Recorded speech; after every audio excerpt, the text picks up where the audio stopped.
Obsoleting Tyrant, Religion, and Tyrant Politics, September 1st, 2010.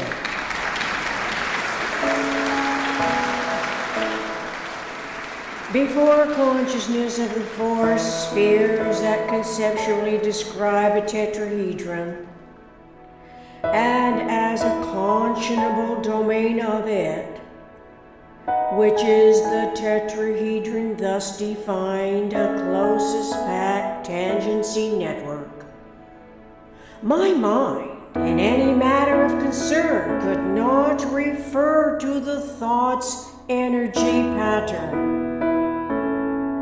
nor could the thought in mind relate to a conceptuality of its own geometry, a structural system and patterning integrity in its own right. Consciously concerned introspection, synchronization of time and energy, and anticipatory conceptions are never outside my brain-mind's definitive patterning discernment. Systematic thought is integral, therefore, to conscionable environmental underway factors, some of which I am aware related to what I have already considered.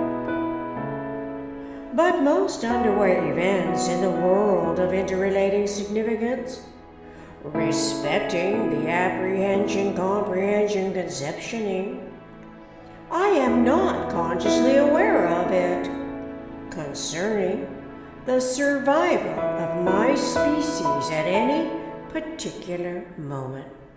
Yet in no special case, synchronization of time, energy, frequency modulations are those vaguely or more clearly anticipated events designed in principle to be the authoritative property controlled by any ancient prophet whose sovereign will throughout the discourse in text form has grown into a political religious intention to enslave our humanity. Intentions to enslave anyone as a dominant expectation has found its adaptive and facilitating environment wherever the human mind's consciousness is convinced by extrinsically derived philosophies that exclude independent thought. Consciousness is synchronization of time and energy, and living environments conducive to behaving spontaneously in a benign manner without fear of functioning with spontaneous amiability. In addition, the intention to enslave anyone by extending rules, rites, and rituals over the generations is a direct result of no awareness of the minimum structural system. It is the pattern integrity in which the individual's inherent conscionable domain embraces a self-other intercommunications network. That network never needs the switchboard of religion, despite the political mindsets who have, out of fear of God and Allah, incorporated the psychology of religion into the mainstream of contemporary customs, accepting the illusory predicament as a necessity of survival. It is only a religion survival, a survival of politics that has kept us in dark age thinking, self-perpetuating fears of the unknown, virtually and literally not knowing about conceptualizing the non-nuclear prime structural systems in thought. Consequently, the very thought with closest affinity to a mind's conscionable concerns about systems and environments could be kidnapped by the tyrant philosopher, a primarily political tyrant prophet whose sovereignty gradually increased, expanding his will and severity by devising as many punishable infractions of the belief system that his imagination also devised relative to his subjects' tolerance limits, to which in fear they adapted.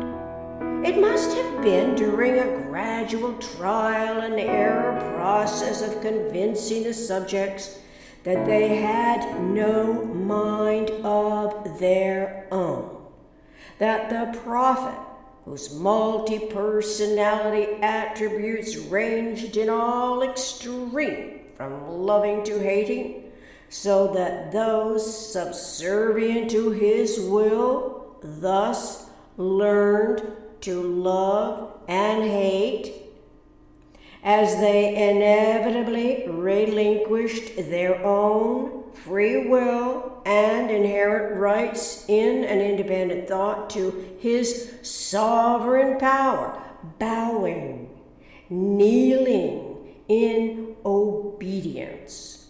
The closer to the ground the obedience, the more submissive to the will of Allah or God, as it was so named.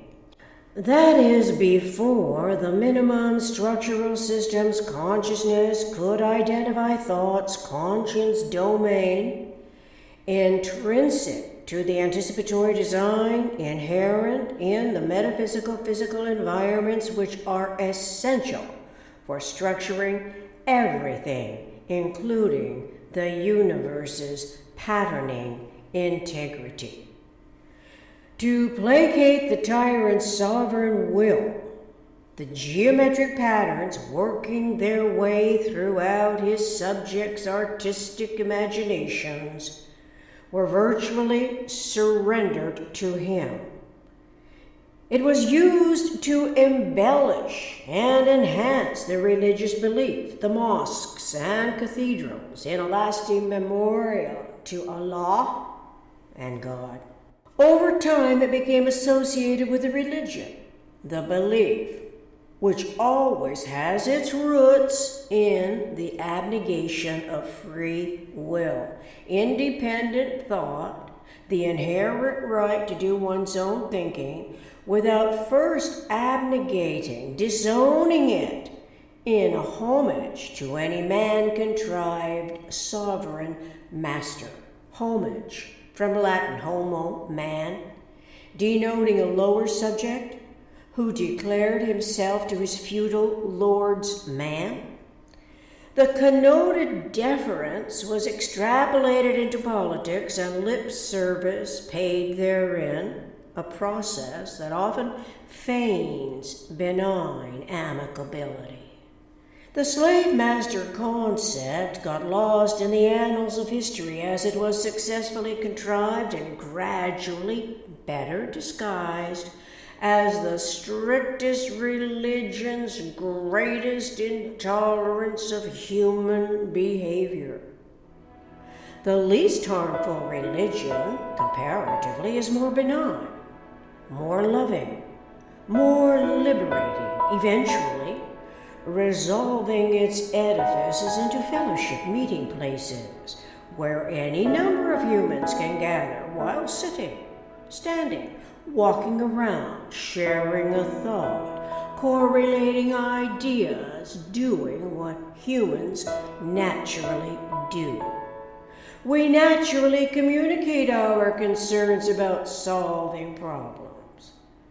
The most harmful religion intends to infiltrate governmental systems in overpowering numbers, and whose membership is pledged first to the tyrant prophet's philosophy, the tyrant prophet's ancient text, his religion, subjecting their will to his sovereignty. That sovereignty is no longer satisfied within the parameters of his ancient dominion. Over thousands of years it extended into other lands, while strict obedience to his laws, disguised in the religion form, could be acceptable anywhere.